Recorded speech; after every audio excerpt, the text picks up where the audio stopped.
Well, good Sunday afternoon, good people. Mark Holmes here, and as always, I want to say thank you all for watching, commenting, subscribing, and being part of the Joe Blue Sports Report. Without you guys, as well as you ladies, you know that this literally does not work. Hope everybody's having a great Sunday. We've got Momo in the house who's happy as can be because Scary Terry's in town. Okay, he showed up, but immediately got put on the pup list with a mysterious ankle injury. It's called Pay Me My Money. And the cure for that is getting him a new contract. It's kind of like Micah Parsons. My back is tight until you loosen up the money. Okay, so we've got players that are in camp and things. We got our first padded practice. We have Fergalicious getting the dough. He got the big, beautiful bag of money. He is now the seventh highest paid tight end in the NFL, coming off of a bad season, which seems like the Cowboys always pay people after getting injured or coming off a bad season. But the guys that played good can't do it. You're going to have to fight for your money. So we've got the panel already in here. I've got Holly Pierce in here. We got the mouth that just keeps on moving and just says the dumbest things in Momo. And we got Thomas Garrett. Now, Mark, sounding like Sidney Poitier. Now, Mark. I swear, sound just like Sidney Poitier. Sidney ain't got nothing on you, man. How's everybody doing this evening? How's everybody doing this evening? Hey, Thomas, say they call me Mr. Tibbs. Yeah, there you go. They call me Mr. Tibbs. They call me Mr. Tibbs. There you go. Okay. Oh, yeah. You're close. You're close on that. But when you say, now, Mark, I swear you sound like Sidney Poitier. So. Oh, do you want me to say it properly? Yeah, let's hear you say it properly. Now, Mark. Okay. No, actually, your regular voice sounds closer to it.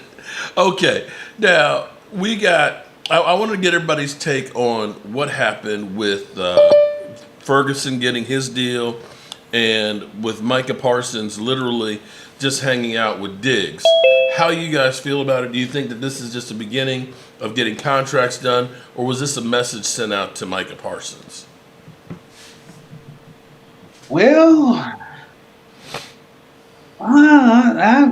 it kind of surprised me because it was a contract that came from out of nowhere.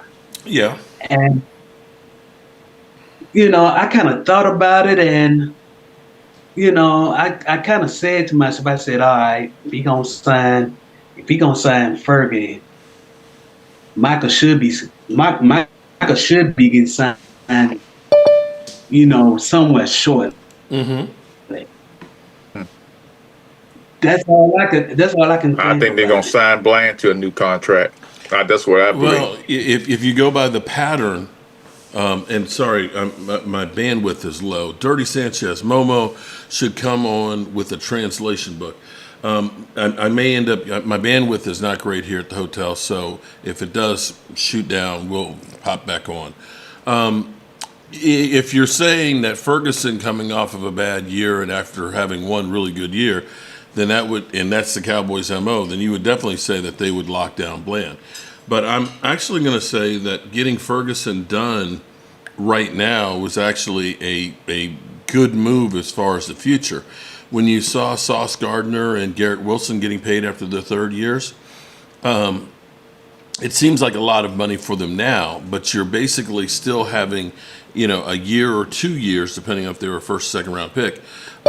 You still have time to go ahead and say the contract is like Ferguson, $3.5 million right now. And we're paying him top of the market, but we're not really paying that money on the cap really for 2 years, because the second year you'll go ahead and you'll maneuver to keep it low. So from that standpoint, it's actually wise to do that. I would love to see him do the same thing, like you said, with Bland, although Bland, I think there may be more question marks than Ferguson because of the injuries he had last year. And I would say Tyler Smith is one that you really need to get done.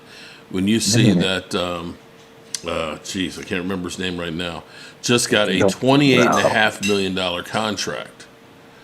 God, who is it? Carrie Wilson. Rashawn Slater. Rashawn Slater, thank you. I'm getting. Slater. Yeah, the heat out here has been bad, so my brain's been cooking. But Slater got $28.5 million. That literally blows the offensive lineman numbers out the water. And so the price is going up on Tyler Smith. That it may be $30 million by the time if they go ahead and do with Micah. Wait till the end of training camp next year. Randy must be tired today. I'm just a little bit, I don't know. I'm relaxed today. Let's just put it that way. Yeah. Nothing wrong with being relaxed. And there's looking forward David. to What's seeing going their on, padded David? practice. Pretty good, man. I'm looking forward to seeing their padded practice today. And I got to admit, signing Jake Ferguson, I'd be a little more comfortable with it if I could just see more consistency from him. Granted, a couple of years ago he did good. Last year it was a little off because of Dak being hurt. But he had a concussion for week 1. But don't you think with Pickens on one side and CD on the other and the seams being open, he may go off and we may have saved big money. Yeah. Jalen Colbert and Jake Ferguson may have a breakout year because of that. It's $13 million a year is what he's getting paid. Okay. Now technically that doesn't really start until next year. And when you start saying he's already 7th, and knowing that guys like Dallas Goedert, that Kelsey and things are going to be getting paid, and the franchise tag is $16.5 million next year for tight ends. So you're looking at that and saying, okay, this is actually kind of like Osa's deal. This is actually a good deal for the team going forward if he's able to. And they must really like him to consider that much. Well, this is where I'd like to be a fly on the wall in Micah's room to figure out how Micah feels about this. Is he happy that his teammate got paid? I know, right? Or is it like, what the hell's going on? Everybody's getting paid but me. He just looks so miserable. Well, I mean, he wants more money than Jake Ferguson's whole contract. Oh yeah, I think part of the holdup. Yeah, I think part of the holdup is between what Steven Catboy, whatever he's going by these days, and Mulugeta, his agent, is just how many years they're going to put on it and the guarantee. I think that's the biggest part that's holding him up on the contract. But that too, and I think we were talking about it on Game Time Brian's. I mean, are you going to pay him like a defensive end or like a linebacker? I think that's where they're having little issues too. He's a defensive end. He is an edge rusher at this point. Yeah, he is. When you look at him having more pressures over the last 4 years than anybody else. Yeah. But I was asked a question about Christian Wilkins. Personally, I like the guy. I liked how he played in Miami. I thought he was a great player there. Mm-hmm. And to be truthful, he would be good rotation for what we've already got at the defensive tackle position, which, to be fair, we need a little bit more depth. The problem with that is he has a toe issue. Yeah, from what the Raiders got rid of him. Yeah, the Raiders tricksters. They like to say a bunch of crap that ain't true. That's what they do. Mm-hmm. He has the same toe issue that Jalen had. Let me say, before I get in too deep, let me say hello to Kid Cowboy. We got Miss Gibson in the house. We got Drew, of course, here hating in the number 3 spot. We got Alan Williams. We've got Jeff Lee. My name is Jeff. We got Miss Gibson in the house. How are you doing, Miss Gibson? We got Lady Libra. Shout out to Lady Libra. And we'll get Miss Tracy will be... don't say that. Keeping that. Okay, you need to be secret on YouTube. She's Lady Libra. Don't say her real name. Sorry. Okay, because there's crazy people out there. Dwayne Sweeney's in the house and Jimbo in the house. What other lovely ladies do we have in here? Dwayne. We got Lamar Davis. So funny. Gina Dallas Diva. Welcome. Hope you're not driving right now, girl. How you doing? Dirty Sanchez, appreciate the super chat in here. Jay Smooth in the house, being all smooth, and I think that's just about everybody. Okay, so Micah looks kind of pissed on the sidelines to me. I'll be honest with you. I know that the pad's going on. It's one of those things. It's kind of like when I was a kid and I did some stupid shit, and my dad wouldn't let me go out to play, and I see all the kids across the street playing ball, and I'm stuck there at the door like, I want to go out and play. It kind of looked like that with Micah Parsons. You know what I mean? He wants to get out there and play with his buddies. He's going to He get looks paid. completely miserable. Mm-hmm. He's Yeah, going to get paid. I just think they're trying to protect him as far as injury. I don't want him going out there and getting injured at the same time of what's going on. That's just me, because you're hearing a lot of people have injuries right now. A lot. Yeah, but you don't want him to. You can't put him in bubble wrap, you know. And No, you can't. You're right. You know, and then he gets out in the He needs to season stay and fit. gets, you know, a soft tissue injury. You know, it's the chance you got to take with these players. You got to get them out there and get them in shape, and especially with the new system and all that, you definitely do. Although I will say it is giving some opportunities for some guys. I love how Donovan Easy is looking. Okay, Donovan is looking really, really good. He's a beast. Love And Donovan Tyler Rocket. Guyton, the two of those guys are going at it. And from what I saw from early clips, you know, Tyler Guyton is definitely a lot better than he was last year, which is great news for us. And Jaden Blue, that boy is fast.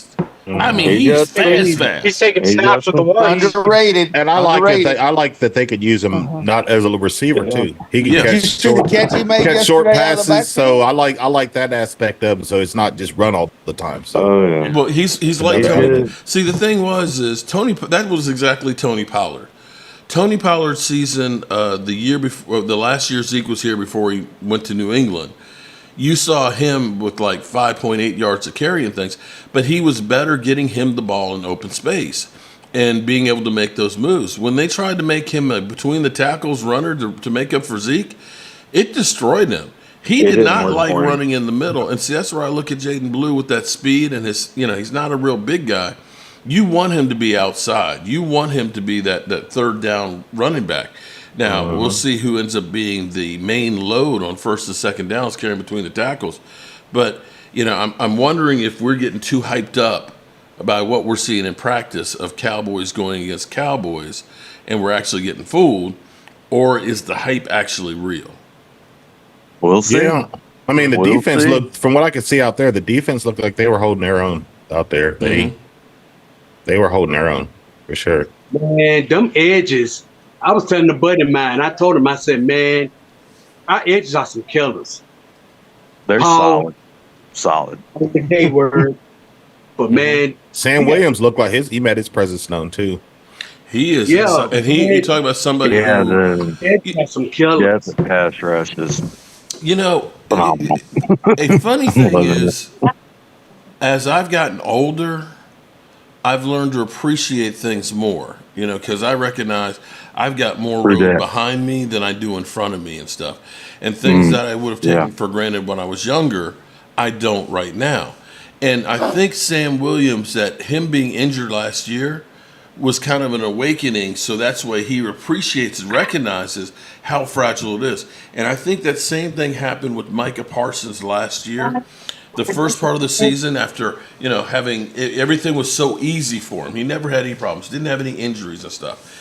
And then when he started last year, the one sack in the first 4 games, you know, getting ridiculed about his podcasts and stuff, and then being injured, and not being able to be out there, it seemed like when he came back, he was a different person. His podcast even seemed like it had changed a lot. And so maybe that was the awakening for him to say, you know, I've got to get my shit together. And if I'm really trying to win a Super Bowl, you know, if I'm really trying to make it and so on. And that is great if that is the case. But Sam Williams recognizes that it's shit or get off the toilet right now. They got too many guys out here with Marshawn Nealon, with Donovan Easy and Dante Fowler. It could be real easy for him to get pushed down the roster and just, you know, disappear in oblivion. That he's got to stand up right now and get her done. Oh yeah. And maybe that's just a trick game for Jerry Jones. Maybe he wants to make him hungry. You know, he wants to do this to try Make them all hungry, make them make all him ready. hungry and say, okay.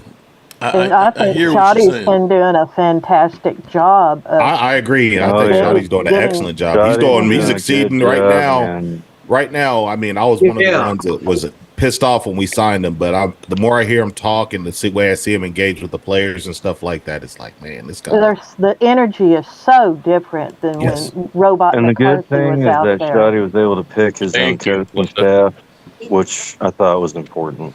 Well, you know, How's Myrtle Beach? Myrtle Beach, hot as hell. You know, I feel like I got the devil sitting right there on the balcony. It's like 113 heat index today.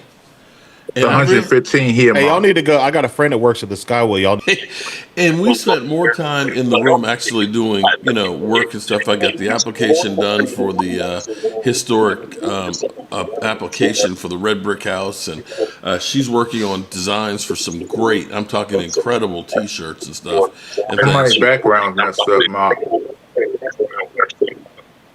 Well, their background isn't as bad as your foreground.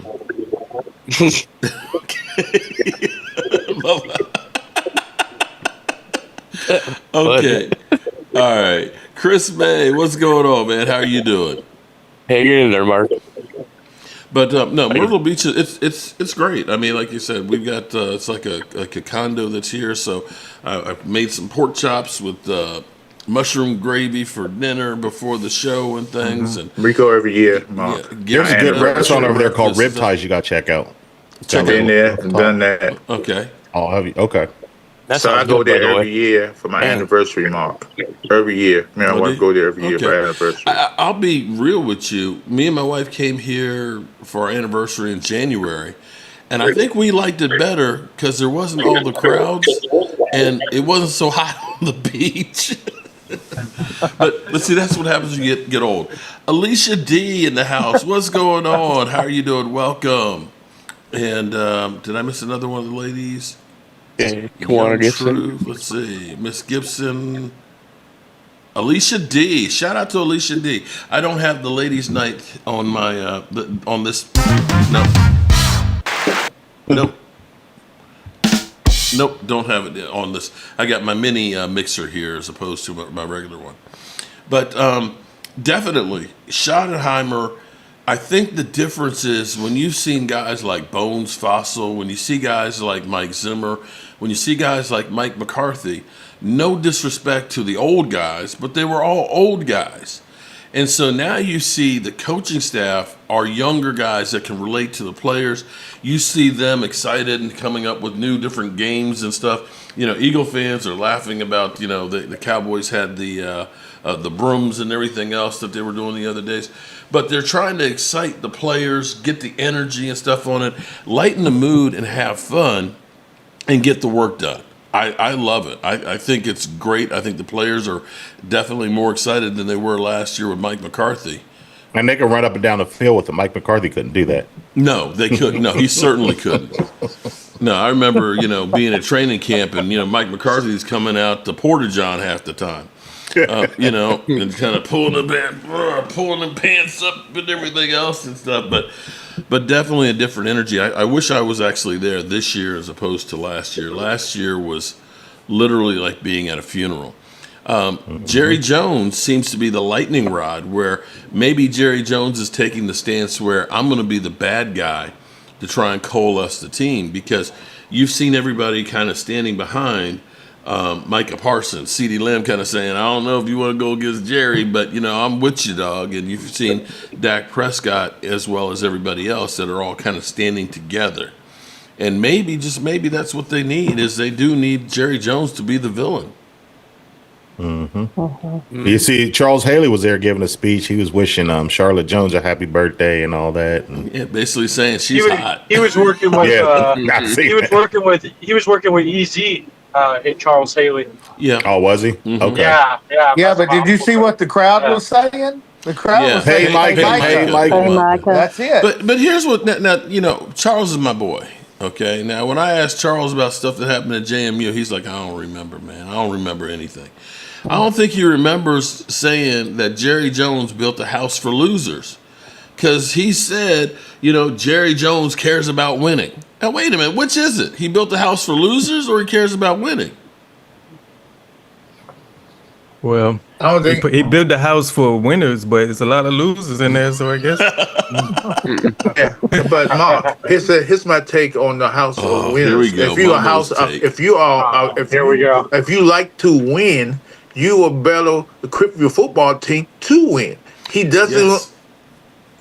That's all I'm saying. You can't say he's winning because he's winning and the money he making off the Cowboys like that. He about glitz and glamour. But he ain't about the winning of the football games. He wants to be Well, wants he's the winning. Cowboys to be the topic of every social media platform, every sports channel. That's what he wants. I don't think it's that. I think he just knows how to maximize it and do it at the right time to get the He hasn't focus done on well in him. the last 30 years. Yeah. Though. Well, not as of lately. And it's been nice that he's been more quiet this season. It's been nice. He has not been If you look quiet. at it, He he been knows how to stir I the think what gravy. they've been doing is they've been He's locking him not in the stupid. closet He more. knows how to stir the gravy. Well, at that opening press conference, that's the most I've seen him talk. And Gosh, crap. Stephen Here was we very go. quiet. He didn't hardly have anything. So what he said the to other say. day in training camp, he said something else in training camp too. So don't get Jerry is not quiet in training camp. No, but okay, he's not seen as much as he used to be. Basically, Yeah, and they call Stephen Jones the co-owner. They've never called him that. I think his dad is just letting him get a little fame before. Let's face it, Jerry ain't moving around real good anymore. No. No. No, and not I when understand that. Yeah, not when it's year 2025. So Yes. Hey, Momo, Jeff Lee says you need to get some weed from Leo and go get high. No, what he needs is for me to make him a carne asada burrito, man, and take it over to him so he has something for that mouth to do, you know? Ooh. Okay. Anyway. He put his hat up, and I guess maybe he must have gotten up and he didn't want to show his ass to us. So we appreciate that, Momo. I'll play with you, Momo. Yeah, we love you, Momo. Yeah. Okay. Yeah. Yeah. They just let Jerry get a few minutes of fame that he got left. That's all. Well, I think that this is the two sides of the Cowboys. Getting Jake Ferguson's deal done for $52 million, I think, is actually a good deal for the Cowboys. That would be something like the Eagles would end up doing. You know, getting a guy taken care of early and recognizing that the number will go up, because if he does have a really good season, that number will be quite a lot more expensive than $13 million a year. The bigger question I have to say is, should they consider trying to do something with George Pickens? Because if Pickens comes out and gets, let's say, 1,100 yards, when you start seeing the numbers with wide receivers, you know, Terry McLaurin, I don't believe has had more than 1,100 yards in his career. You know, he's getting 25 right now, and he's holding out. You know, he's going to be looking for mid-30s, I'm sure. And at the rate of way these numbers are going up, you may be looking at George Pickens being in the upper 30s by this time next year. And, that's the reason why I say get Mike out the way, and if you can, get Smith out of the way as early as possible. But maybe that's why you see us signing who we're signing, though. This next year with no problem. Well, per Mike Fisher, he tweeted out that Stephen Jones acknowledged that Jerry hears them saying, pay Micah. So, yeah. So they definitely know that the fans aren't happy about it. But does that matter? No, it is. Does it matter to them? Yeah, not really. No. I mean, they didn't make moves last year, and we were upset. So then they didn't care. So I'm just kind of wondering, some of the contracts that they're signing right now, maybe they're doing that to get to the point to where they can think about having Pickens. You know? That's what I'm wondering, if they're thinking about that bigger picture there too.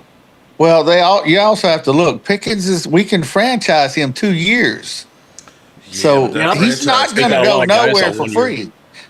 Huh? We got a lot of guys on 1 year contracts left. Right. The franchise tag Right. for next year for wide receivers is $28 million.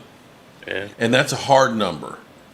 So, and you don't really want to tag a guy. See, for example, Ferguson's number, I don't think Ferguson's number is going to change this year from that $3.5 million with this new contract. You'll probably see next year's number still relatively low. And then the following year after that is when it'll start really kicking in and being a bigger number. And so, it's like Micah Parsons right now is 24 because it is the last year of that deal, that 5th-year option. If they get Micah done, it'll drop down like CeeDee Lamb's dropped down last year to, I think, 11.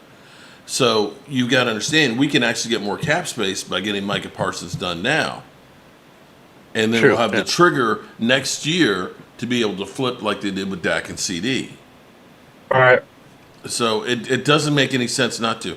I tell you, things I like seeing is 30 minutes after practice, Solomon Thomas was still out working with the sleds, working on his pass rushing technique and things.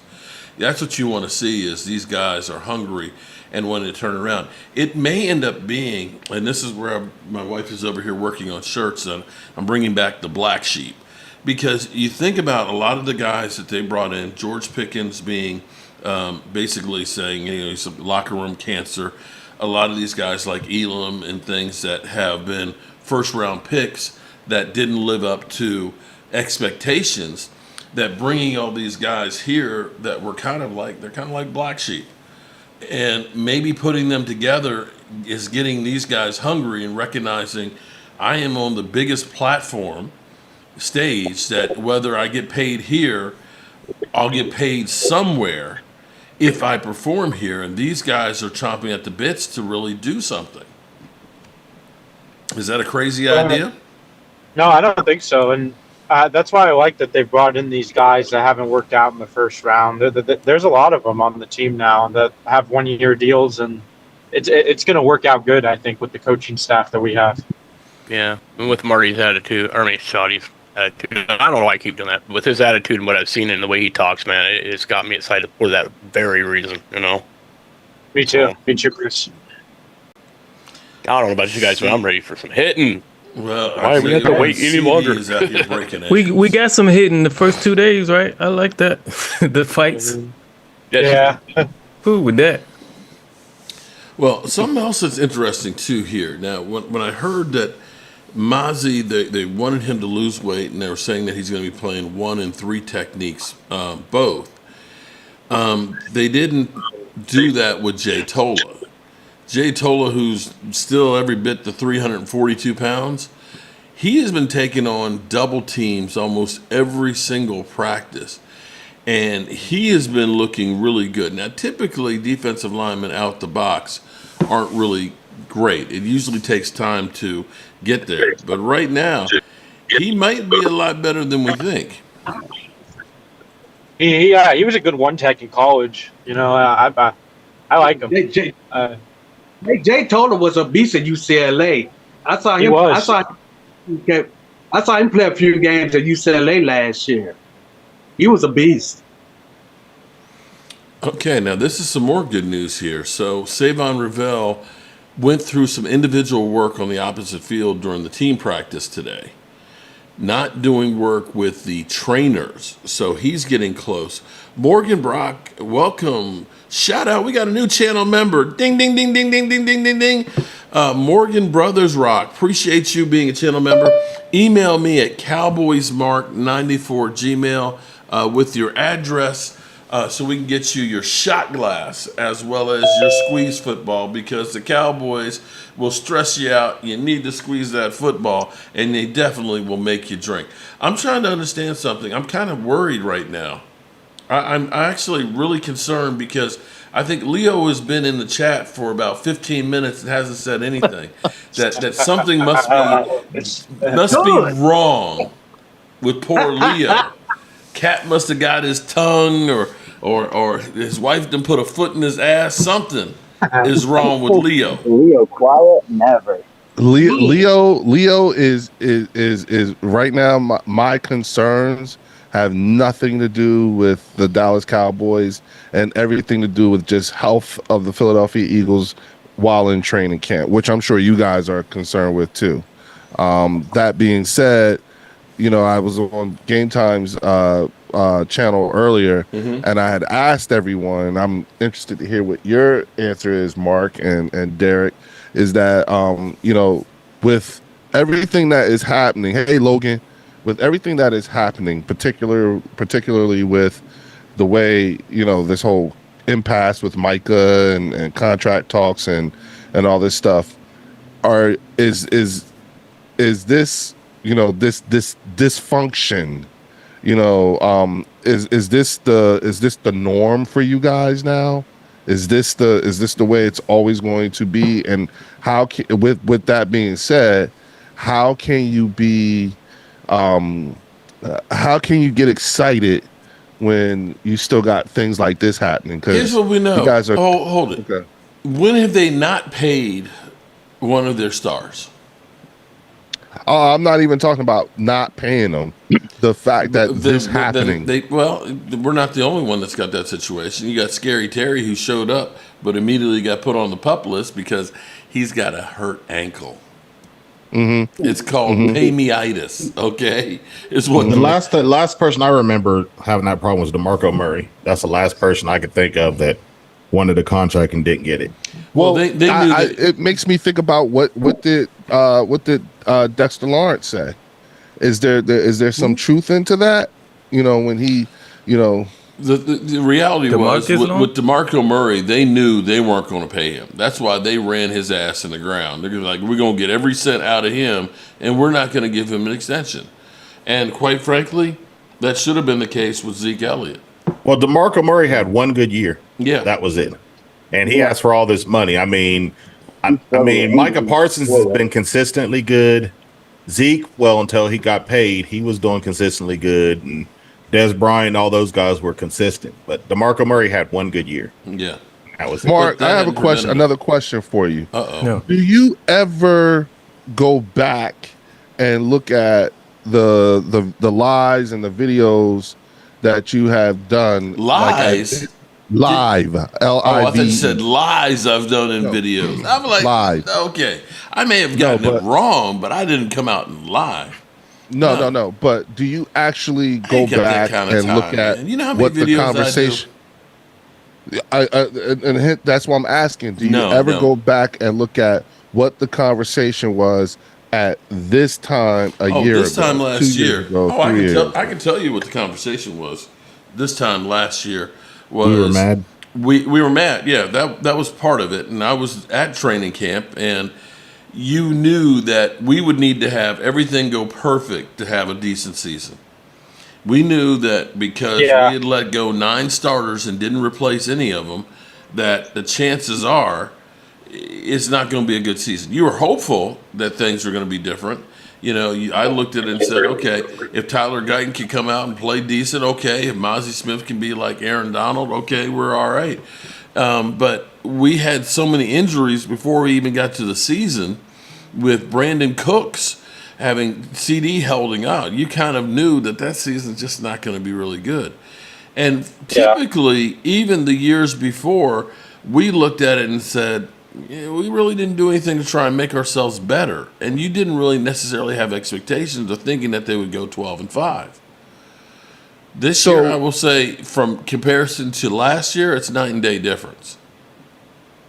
It doesn't seem like that to me. No, here's what I'm going to tell you is, I think the whole Jerry Jones screwed up the whole psyche of the organization. When you went into the season after telling your head coach that he can't go to the Senior Bowl, not the Senior Bowl, to the Combine, okay? They kept his ass in Dallas at the Combine. How are you building a team when your coach isn't allowed to go to the Combine? They said he's working on plays in the offense. Seriously? When you didn't get extensions put on there, everybody knew I'm on last year my deal. So they were basically trying to coach for their job. So they weren't worried about trying to do what they could with Mozzie Smith and stuff.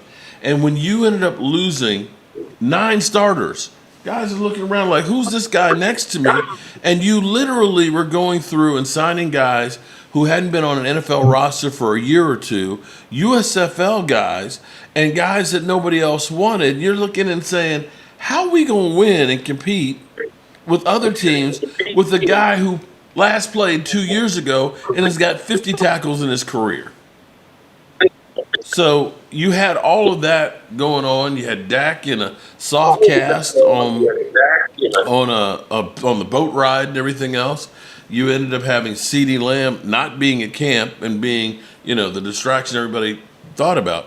This is totally different. Now, Micah Parsons not being signed, I think it sucks. But how is this any different from Zach Martin holding in? All of this boiled down to the playoff loss against Green Bay. I don't care what nobody says. All this boiled around that playoff loss. Yes, it did. That's how it all got. I agree, Thomas. I agree, Thomas. Mhm. It all That boiled left a down bad to taste in all of our mouths, man. Yeah. But you can't I don't just know. have I don't know. I mean, I've heard Loyal say it, Randy. I don't know why we didn't fire Mike McCarthy after that game. because Jerry Jones is too cheap. He doesn't want to pay a guy to not be there Right. coaching. Yep. He did the same thing with Jason Garrett. Should have been let go the year before. Yes. Yep. Yeah, I mean the culture definitely seems different now. That's a good thing. The So- culture No, it's seems- not. So the Y'all got re- to What? lose to know. what Are are you what are the blind, reasons? Momo? Oh, my why- God. why should I- Your why team should I- has had one decent we season. almost beat you twice last year with Cooper Rush. Seriously, Not even close. and we did beat you once with Cooper. Rush. So Momo, you don't think the culture is good in Dallas? Y'all, right now? hold up. I gotta say this. Y'all are the ones who, all y'all Cowboy fans, even on this channel, was saying when the Cowboys were struggling during the year, we got a chance to make the playoffs. Y'all was saying that. Even you, Hell Bob. no. We I did. wasn't. See that Not- run not game? me. Okay, so We y'all did, been but like, oh, Not we didn't expect me. to do this. Y'all Take- always on that boat. No, Until not we with count those it running out, backs. we have a chance. There's a difference in But you're between saying, coaching Momo, and that you attitude, don't and we think- are Oh my seeing that. God. You don't There think the is. culture Now is that better in says Dallas it's right something now, changed. Momo? Jerry's The last not gonna time we change. had a He's still gonna coach, go to the locker room Momo, and do that what he did does. anything to either have any team camaraderie or any kind of structure is when we had Parcells. You're seeing the exact same thing, except the difference is this coach knows how to work with the players because he's more younger and he's able to get more out of them God. because he's more able to relate. And you're How seeing old is that. I Charlie? can see that. How was Charlie? And the players 53, I think, Momo. 53. I think he's in his 50s. Yeah. Sorry, Holly, and go the ahead. players really want to do good for Shoddy. That's how much inspiration. That don't mean anything. That don't mean anything. He's Hey, a there was a dead lot. man They walking. didn't have He's any. on. They If he didn't have doesn't any do faith well, in he could be McCarthy fired the last next year. year. I think But he's You don't they know. didn't You don't know. You don't know No, Jerry they did Jones. He not doesn't have fire any coaches. kind No, it's not after 1 Jerry's going to year. do the firing. It's Stevens going to do the firing. This They is don't on a fire trial coaches basis. after 1 year. They gave Dave Campo Momo, 3 what are you years, mad? Momo. What are you mad? I I'll say got a this, question Mark. for the chat. It says, I'll say this, Mark, for as someone on the outside looking in, and I hear what you guys are saying. And I've said it. I've gone on record to say the things that I've noticed are notable. Okay, they are notable, but I still, because of years past, and I'm still seeing a lot of the same things. I take all of this excitement, and I don't think you guys. I think you guys should be excited, but I take it all with a grain of salt. Here's in the thing, relation Mo. to- Here's the thing. You can flip a coin 50 times, and 50 times it could come out heads. But you know what? The next time you flipped it, you still got a 50-50 chance of it being either one. You can't say it's definitely going to be tails now. Yeah, but that would be 51 instead of 50. Oh, God. Okay. Here- You just said flip it no, 50 no. What I'm saying okay, well, is I got here- something for Leo. This is not the same team it was last year. It is completely different circumstances. Doesn't mean you won't have the Yeah, same we results. actually went out and made some signings. I got something for Last year Leo. we didn't. So, I mean, when we looked at the Eagles of the past, no one picked them to win the Super Bowl. I mean, last year we didn't see it coming. The year before, the time before that, when y'all won the Super Bowl, we didn't see it coming. So, Hell, we had Dan Salito I mean, saying it's that you're going to be a open season. 7-win I mean, team. you could be right, but then you could be wrong too. I mean, But- this could be the year. It could But be if we're talking tendencies, You know what I'm Oh, saying? Lordy. Then from a tendency standpoint, you guys know after a certain number of years, you're gone in Philly. It's not we're not going to hang. You're not going to hang around too long if we don't see the kind of results that we'd like to see, and that's coaches and players. You know, True. and so y'all I think we got rid just, of coaches after yeah, winning the Super and Bowl. I've gone on record to say what if there's activity. You know, I remember Mark teased me about okay, that when I was saying hold on, activity. Leo, Yes, hold sir. on. What if the Cowboys, after basically being on the hamster wheel for the last 29 years and recognizing that they did the same things with Tony Romo that they did with Dak, which was always like, we're a good team. We're just going to try and add a few pieces here and try and maintain what we have. And, we're going to win. What if last year we went to Dak Prescott and said, look, Dak, we ain't doing shit this year. We're going to hit the reset button. We got to let go a lot of players. We're going to get you paid. We're going to get CeeDee Lamb, paid. And we're going to hit the reset. We'll end up basically tanking the season. Whether that was the plan or not, that's basically what happened. And what did you do this offseason? Well, you got some good draft picks. And maybe you ended up getting some guys that are really good that fell to you. Right now, Donovan Easy, I know it's still early in training camp, is dominating as a pass rusher. That Dominating guy, who? dominating everybody. Okay, all right. Donovan Well, is out there. well, okay, we'll see. Our starter. Cowboys dominating Cowboys is it doesn't. There you go. There No, you I'm go. just- Okay, I'm just saying. So when an Eagles He player was does also a something top great three at training pass rusher camp, in you don't college last year. I you're not okay. happy about that? I hear you. Derek. Here's the thing. Number one, it's training camp. So hear I don't really care about Dak throwing interceptions or any of that stuff because, to be quite honest with you, that's what you want in all honesty, because training camp is where the mistakes are supposed to happen. That's where you work all that stuff out. So I don't really give too much credence to that type of stuff. But you can see when somebody is separating themselves from the pack. But it's separating themselves from the pack in Dallas. That's not saying anything. Oh, That's every team. You know what? That's every training camp. You're gonna have to say F you, man. If you couldn't stop the run during the season, you know what I'm saying? This is okay. Then Let's back this up here. Let's back this up here. Sure. Most of those people that were here last year weren't, first of all, the guys you intended on being here. Some of those guys, people didn't know the guy's name next to him. That's how new that they were. Okay? We literally lost 4 edge rushers in training camp last year. 4. You didn't have Brandon Cooks. So you going through and just saying, oh, well, the Cowboys just suck, this, that, and the other. Okay, No, I didn't say that. Hold I on. didn't say that. Hold on. I'm going to say that the Dallas Cowboys last year, I believe, got more sacks than your team did from their edge rushers. And that was with Micah Parsons missing 4 games. And with us literally in situations where teams were just running the ball at us because they had leads. Yeah, but Mark, to say more you sacks act from the like defense. You don't act like that Micah Parsons had more sacks than anybody on your team last year. No, you know what he does, but you know what's interesting is here we go. He had more sacks than anybody in our team, and yet he's still not signed. Well, you know what I'm saying? Like there's always a Jerry Jones. But neither is Scary Terry. Neither is Trey Henderson and some others that are out there. Okay, he will get done. He will get taken care of. If that is the only knock that you have, is that they haven't signed Micah yet. For all you know, Jerry and Micah are like, listen, bro, wink, wink. We're going to do this stuff because this what makes us relevant. Here's the interesting point, Mark. I agree with somebody said in other channels. If they would say, hey, they got a lot of edge rushers, some good edge rushers Dallas got. And I agree with what they said. Mm-hmm. They could trade Michael and won't miss a beat because they got edge rushers that's very good. So they don't need to sign him right now. Oh, they will. They do. I just don't like. Do, right? Are you guys even like? Yes, here's the interesting thing. You should like. I traditionally And again, not counting Washington, what I'm saying, because that was more like, to me, I believe Washington overachieved last year. I do believe that was, they did catch lightning in a bottle with their QB. Listen, But I do think that there's going to be regression.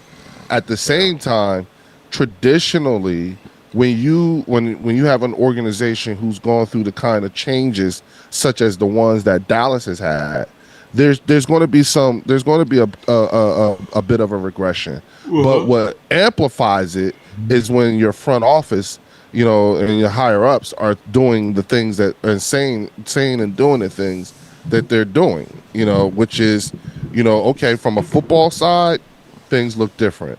From an organizational side, it's the same. So how's this any different than what the Commanders are doing with Scary Terry? Again, but that's an organization. We don't know that we only know that front office from for a year. We don't know that ownership.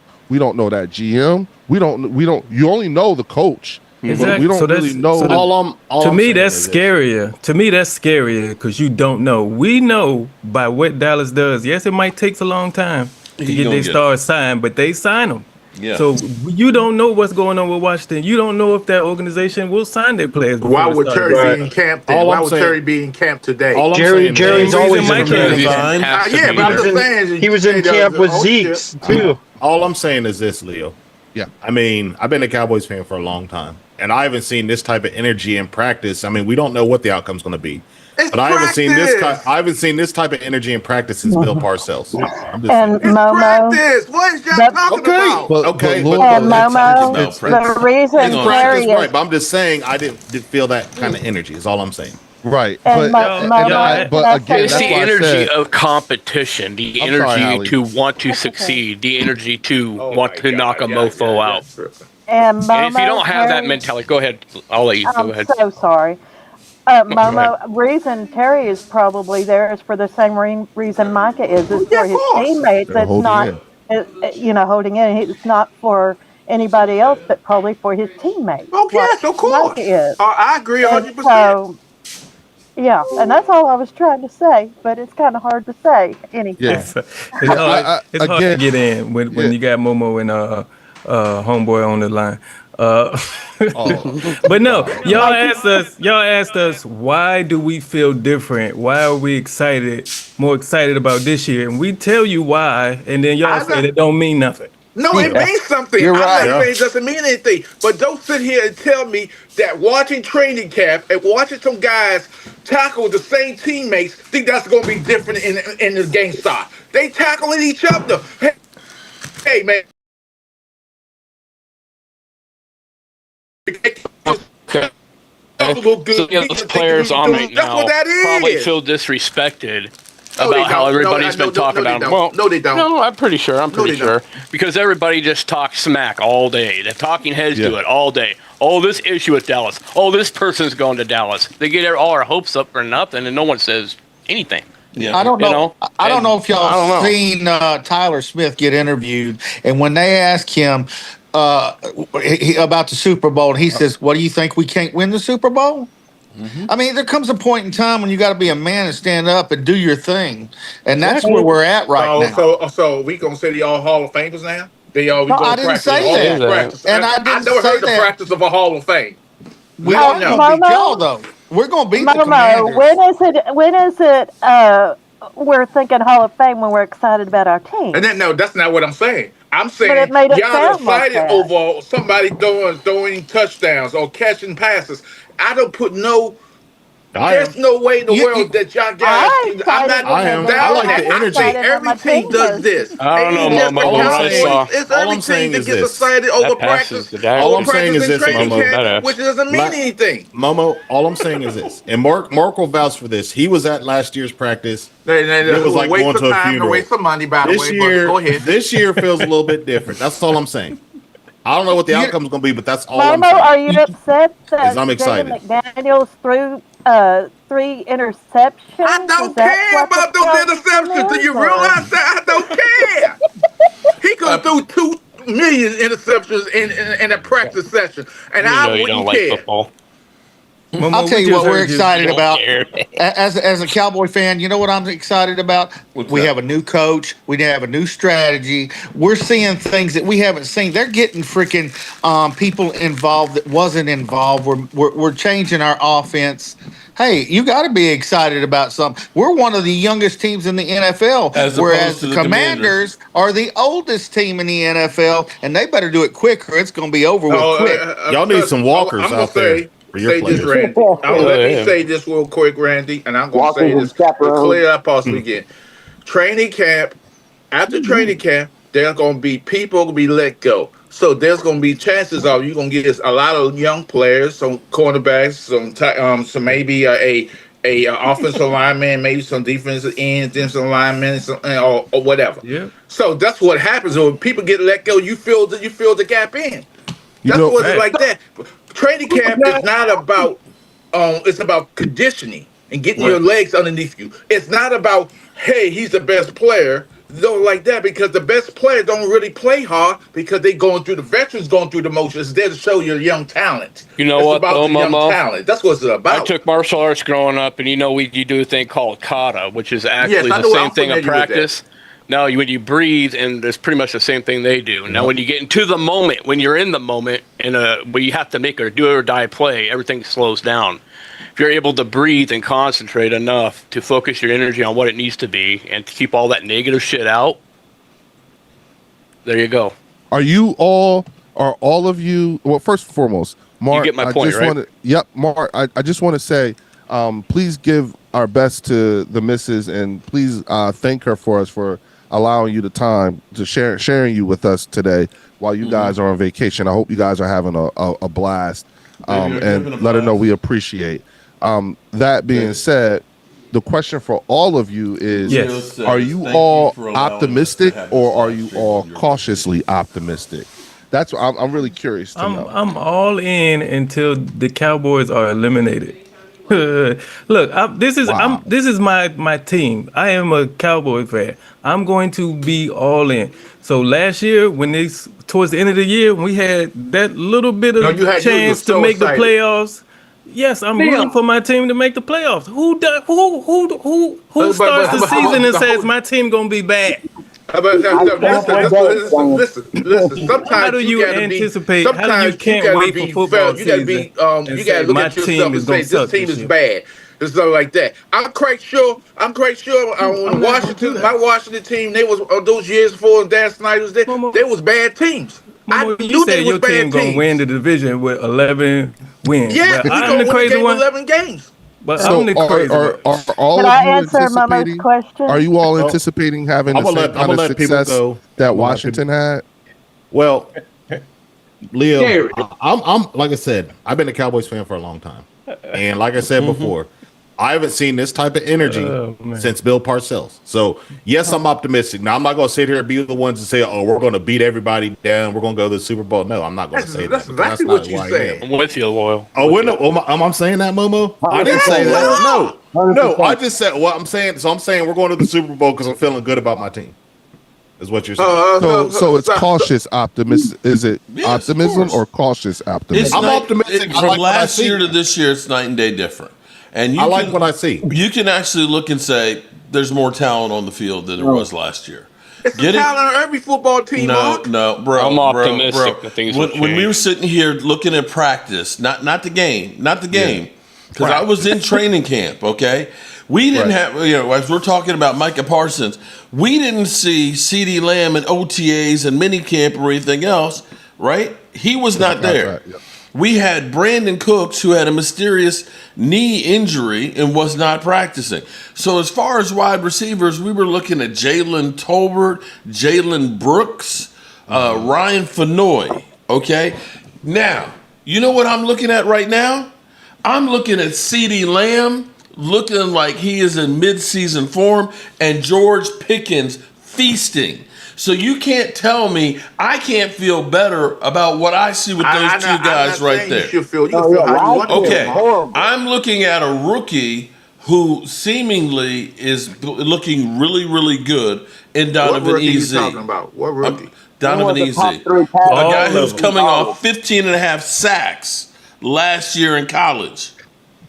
who's coming to the NFL and looking good in training camp. I have to feel good about that as opposed to me signing Carl Lawson after losing 4 edge rushers, okay? Mark, can I ask you one I question? have So are to you say, all I feel in at this better point about now? having... Last year, did you or did you not say when you went to that training camp that the Cowboys had a top 5 roster in training No, I did camp? not. Then you No, I did you did not. I did not you did say not the say Cowboys. that? No way in hell. With us bringing back Zeke, because everybody, No, last year was horrible. I'm gonna be real with you. When we were about to sign Zeke, and we can go back and find videos from it, although it's going through about 15,000 of them. But I said, I don't know if the Cowboys should sign Zeke because after 4 years, typically, 90% of the backs are spent. And here it was, Zeke Elliott, after his 4th year, you start looking at that and saying, is he going to be good for another 4 years? And he wasn't. He No, literally I was agree a that was a shell of bad himself. move. Zeke And so was a for horrible us to lose Tony Pollard and say, hey, we're going to bring Zeke back. I was not excited in saying this is a Super Bowl team. I did remember not that. say Yep. that this That's was true. a top 5 caliber offense, having lost Biotish and Tyron Smith. Okay, On the and offensive I line. think the We reason were why calling for Zeke Henry, back- too, if you remember, right? We lost 9 starters and did nothing to replace them. Okay, I would have guess had to you wanna, smoke crack to screaming say since that last team was year, better. But this is a new year. So Mark, if we looking at going off of Derek J's analogy, are you all in again? Listen, I know, I recognize this. I have a rookie head coach and a whole new training staff and a lot of new pieces. I'm not one of these ones that are saying, oh, it's Super Bowl best. The Cowboys could go through, and after what they went through last year, having changed everything, bringing in all these new guys, becoming a younger team, they could go through, win 10, 11 games, make the playoffs, and that should be a success. If it was anybody else but Dallas, that would be considered a success and saying you're going in the right direction. Unfortunately, it is the Dallas Cowboys. They'll say, well, same old Dallas Cowboys, choke in the playoffs. When the reality is if you go by what the talking heads said, you've got one of the worst running games in football. They've rated us there. They've gone through. They won't even look and say getting George Pickens is a top 10 offseason move. They say your defensive line stinks. They say your secondary, too many question marks. So in actuality, if you go by what the professionals say, this should be a roster that has a losing record. Right or wrong. But why would you concern yourself with ESPN or any other team? If you're a fan, you don't care because they gonna say what they're gonna say. That's where I'm giving you my personal opinion is I say they're going to be better as advertised. And the reason I say that is I see guys that are actually playing better. I see some guys that are healthy. When I look at Dak Prescott from where he was last year to this year, between the weight loss and the way he is moving around, the fact that they're even doing a read option in practice says you think that's a good idea? What? You think that's a good idea? I didn't say that was necessarily a good idea, but they're confident that guy is healed up and he looks really, really good. He looks. Let's back it up though. When you've had major injuries, like for example ACL, you may be able to play, but that doesn't mean you are back to 100% and being confident in your abilities. And what we may be looking at is finally Dak Prescott is really healed from that ankle injury. Mark, he's not 100%, Mark. He's never going to be 100% for the ankle injuries. Leo, here's what I want to respond to your question. I've been a Cowboy fan for 60 years. When I was 5 years old, every year I'm all in. Every year. I don't care whether they're 1-15 and 89. I had my own friends picking at me while I was wearing the star on my hat. But I stuck through thick and thin. And I'll stick through thick and thin now. But I'm a Cowboy fan and will always be a Cowboy fan and will always be all in, period. I can be all in, doubt. but reality got to set in some point or another. Well, reality does, I'll but you know face it what? when it That's when gets you here. have to. Yeah, I want to Listen, get there. listen. I ain't gonna worry Everybody about hopes tomorrow their team can today. win it, you know? I 1000% respect Yeah, I take everyone's the play. here's fandom. You know what I'm saying? I respect it. So I don't want you guys to think I don't. No, I don't think For that. me, I just giving you my feeling yeah, of how I feel and about the Cowboys. and I'm not the biggest Jerry Jones fan. I'll be honest with you. I don't know. I don't know any but Cowboy fan that's a Jerry Jones fan. having said that, I bleed Cowboy blue, and I will always bleed Cowboy blue. I just my thought process is always just looking at. Remember last year, right? I had learned the remember. All lesson. right. I learned the lesson from Mark that at a certain period of the summer, he pointed it out. He said, "Watch, they're going to change, and they're going to start talking Super Bowl." Yeah. And sure enough, That's beginning to happen now. clockwork, it actually happened. And then what turned around this year is at this time right now, they're doing that. They're doing it. They do it every again year. in terms That's what of they the do. talking pundits. But the difference saying? this year than last year is we made moves this year where I see the difference in what they're trying to do. Last year, you saw it at training camp. There was nobody there. Mark man. experienced it face to face. Right. I knew then what we should have fired them at their asses after the Green Bay game because that was embarrassing. I don't care. You got to pay them, you pay them, but you move on. And that was a big mistake that we made. Yeah. But you can't just keep the hope. You got to have hope. Hope is a big thing. Right. And we all have hope on our own team. Are you all anticipating having the same type of success that Washington had with their first year head coach? I'm not looking at Washington that. I'm got looking at lucky. Here's the thing. playoffs. I mean, they had a good I'm year. looking at if we make the playoffs. But If had we it not make been the for playoffs, Baker I'll be Mayfield happy. turning that ball over, they wouldn't be having that conversation. That was one play. Right. One play Against for every Tampa game. Bay. Okay. Baker Mayfield. Baker Mayfield did Baker Mayfield things. Lord y'all Cowboy, beat the Lord Lions. Cowboy. We could go back to history of the Washington football season. It was always one play that one day the game. You just think about it. Yeah, against the Bears. That's one example. Yes, one play. I could go against when that game against the Giants, where they should have lost that first game against the Giants. Yep, but they're gonna be 11 and whatever this year. Yes, they win the could be division. much improved. Yep. They gonna win 11 games. We can win the division. Even though the Eagles are the Super Bowl champions and won. Even though their defense got worse. That's last year. Yep. This is a new We year. ain't gonna talk about it. Eagles coming in third place. Dallas coming in second. Washington going to go. I'm not saying Washington going to the Super Bowl or a championship. What I'm saying is that they will have a better season than the Eagles. That's all I I'm said it saying. earlier. Old men. I said it earlier. Washington is going to have a over the hill gang 2 coming Okay, shortly. that's fine. Overhill game went to the Super Bowl too. Remember that, Randy. Just remember your team reminds me of that Minnesota team back in when they Here's had going to be Randy the Moss that had problem. the old defensive lineman for all all over those it, like for all Jerry those Ball. for all those out there that are thinking that the Commanders are a great team, you're going to replace a lot of those teams that you beat last year with real teams. I hate to say this, but they overachieved, Mark. They overachieved, and their defense. I know they got Von Miller, but Von Miller is not the same dude.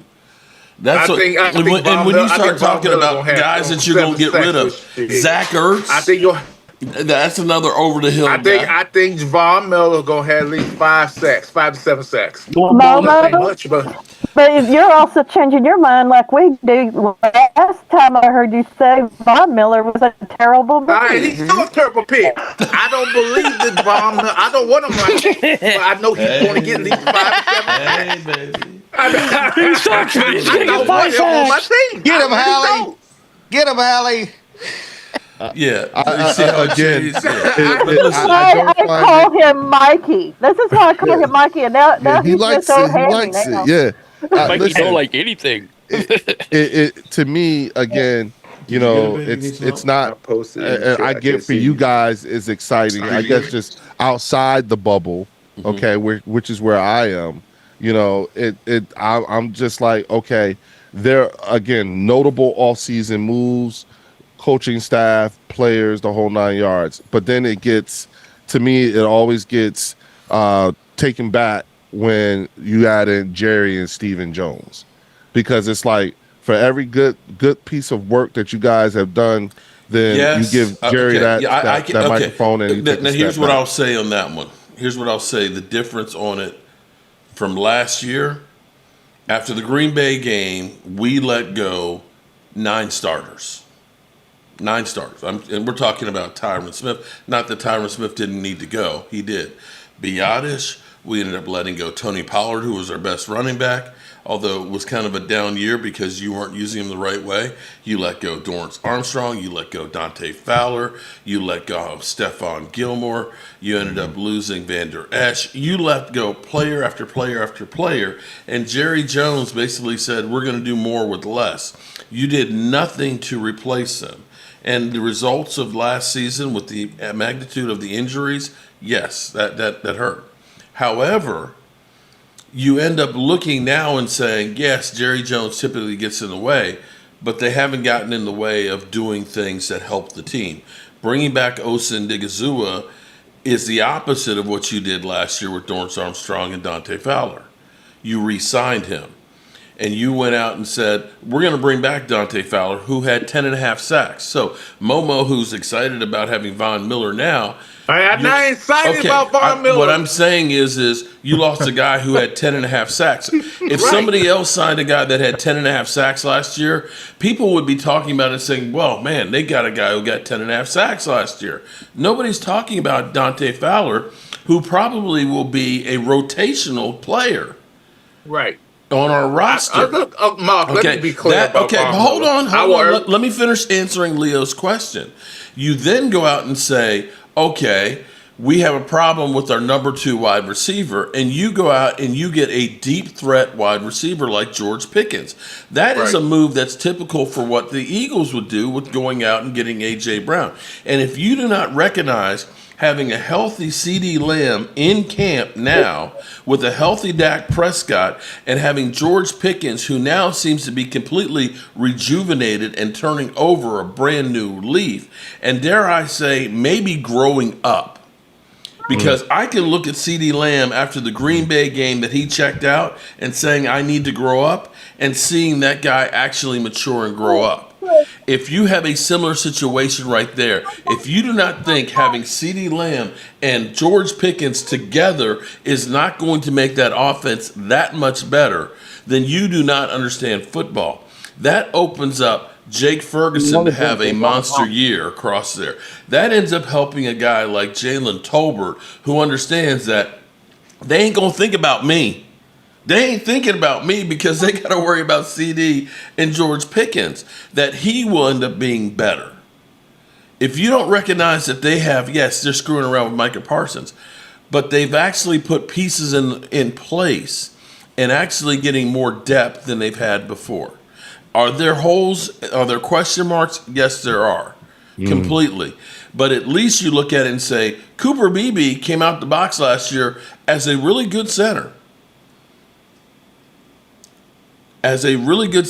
You expect him to play better.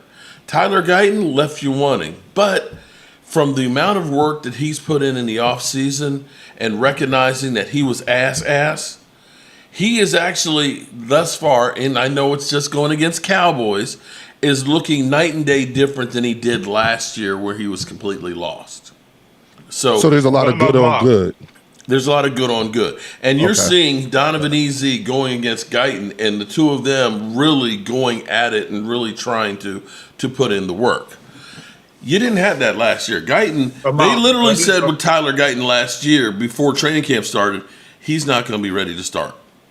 Okay, Mark, let me last year was the year that Jerry said he was all in and he didn't do enough. He did. I know. Listen, you can't believe anything Jerry says. Just hear me out. Just hear me out, because let me finish my statement. So he said he was all in. He wasn't all in. Didn't replace the players that was let go. But those years before that, Dallas drafted well out throughout the last 30 years. So they had the players in there to win championships. But here's the thing, though. No, Momo. He hadn't actually drafted. You can look and say, you can look and say that the Eagles have drafted extremely well the last 4 years or so. Draft, developed, and signed. Okay, but Did they stop there and say we don't need to bring in anybody else? Right. Because if that was the case, that team has been drafting great. You see what Saquon Barkley did for that roster. You see what A.J. Brown did for that roster, as well as many other ones that they brought in. Right. Drafting They well signed half the is Georgia not Bulldogs. enough. Your team, let's be clear here, is built on free agents, Momo.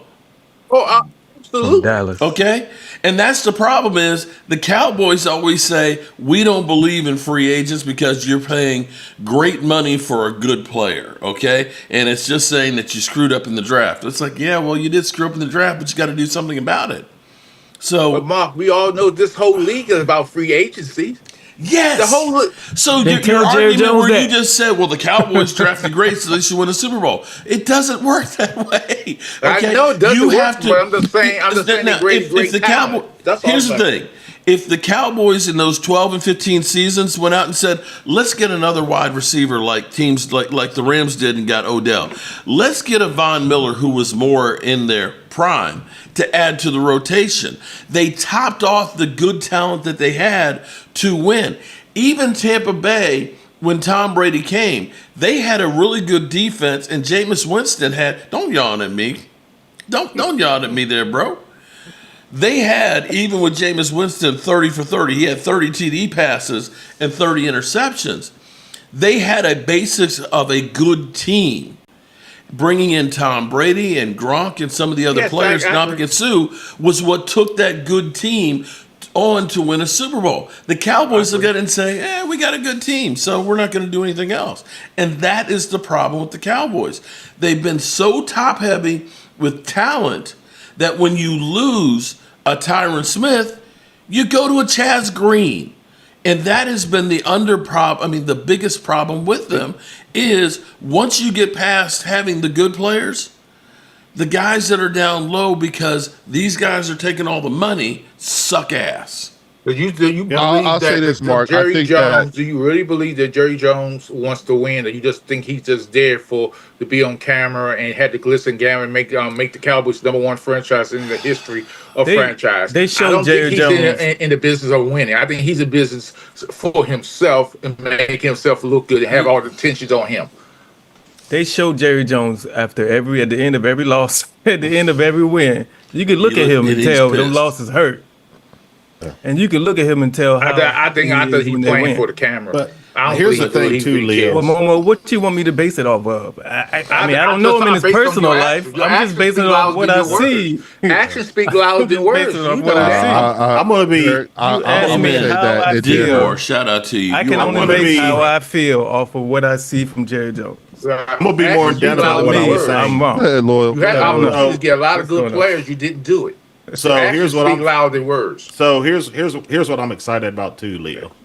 I mean, yeah, we got some talented players. Could have used some improvement. Yeah, we've had talented players before, but I'm excited about the coaches that we have. Amen. To coach these guys up. I mean, Kellen Moore did well for y'all, but when he was with us, he sucked. He didn't do nothing. Right. Here's the reality. there's though. a lot of- What there's can a you lot of say coaches that Kellen that I Moore did question. different? What did There's a Kellen lot Moore? of- Honestly, Leo, tell me what was the Kellen Moore stamp on the team? What was the Kellen Moore stamp? Yeah, on the what? team? Tell me what exactly Kellen Moore did differently that made a He difference. changed to make it better. Yeah. No, well, here's the thing. That's a loaded question, and the only reason why I'm saying that is because what he did different than the year before was different from the year before that. What was different from the year before that, and was different for the year before that, and different before the year before that. You all gotta remember, we have not had stability on the offensive coordinator position, coaching position, since Jalen's been in the league. So that's why I say that's a loaded question. You know, like, because it's all different. It's different every year.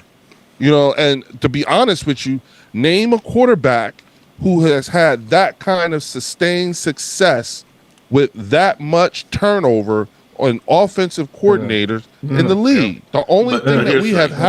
had that's been constant is the head coach. Yeah, But when but it see, comes So basically, he's just asking what was Kellen Moore's contributions to the team. It's the year before doesn't matter. That he had all those different offensive coordinators, that doesn't matter. What did Kellen Moore contribute to the Thank Super you, Bowl Derek win? J. So smart. Just that part. Like I've had a lot of people running your store, and it's a different manager every year, and then you get this manager and you have success. What did this manager do to improve your business? What did Kellen Moore do to improve? Leaned on the running game. So, okay. Now, here's where I will say Kellen Moore was Norv Turner. Norv Turner with the Dallas Cowboys, you have to look at this and say, okay, Cowboys had arguably one of the greatest offensive linemen ever, okay, on that offensive line. The Great Wall of Dallas, great offensive line. A Hall of Fame quarterback, NFL leading rusher, a wide receiver who was a Hall of Famer, okay, along with the first time I ever heard the term security blanket in tight end, a incredible fullback, and even role players like Alvin Harper. If you are coaching and calling plays for that, how many plays are there out there that you're going to call that probably won't be successful? Right? If you've got that kind of offense to work with, it's hard to kind of call some bad plays, right? As opposed to going to a team that doesn't have all those things. And I can look at that offense right there and say the Eagles are very similar in that situation. You can say, well, they got a new offensive coordinator. But if I've got a great offensive line that is giving my quarterback all day to throw, and I've got two great wide receivers, and I've got the NFL running back, best Mark, running get to back your in football. super chats. Got a couple super chats. I can read Shout them out to off. Stacy White. Oh my God. Just left lunch at the Star. Folks say Jerry is a negative. Even the positive changes. Jerry undermines the positives, efforts of Shoddy and the players. If Jerry and Mike are about the drama, it's not for team building. Stacy White, you are 100% right. I agree with you. Everybody is against Jerry Jones. Kellen committed to the run, 2,000 yards. Yeah, of course you committed to the run when you brought in Saquon. The funniest thing is most people were looking and saying, you can't run Saquon that much that he won't be able to hold up. But you honestly are saying that was the big stamp that they ran the football? Really? But we always run the football well. I guess you can give him that. I guess you can give him that because I remember the year before, the complaint was they didn't stick to the run as much as they should. So I guess you could. But he wasn't a head coach. Well, we'll see how Kellen Moore does with New Orleans because that's a team that is literally starting over. Let's see how he does, 2-3 years from now. You also got to realize Kellen Moore was not the head coach. Yeah, but I don't know about that one too, Mark, only because New Orleans has some legal issues that they got, legal challenges that they got to get through with the Catholic Church. Say what? Yeah, they got some legal issues with the Catholic Church and ownership that they got to get through. Okay, I hadn't heard that. Yeah, they got. Oh, yeah, bro. Hell yeah.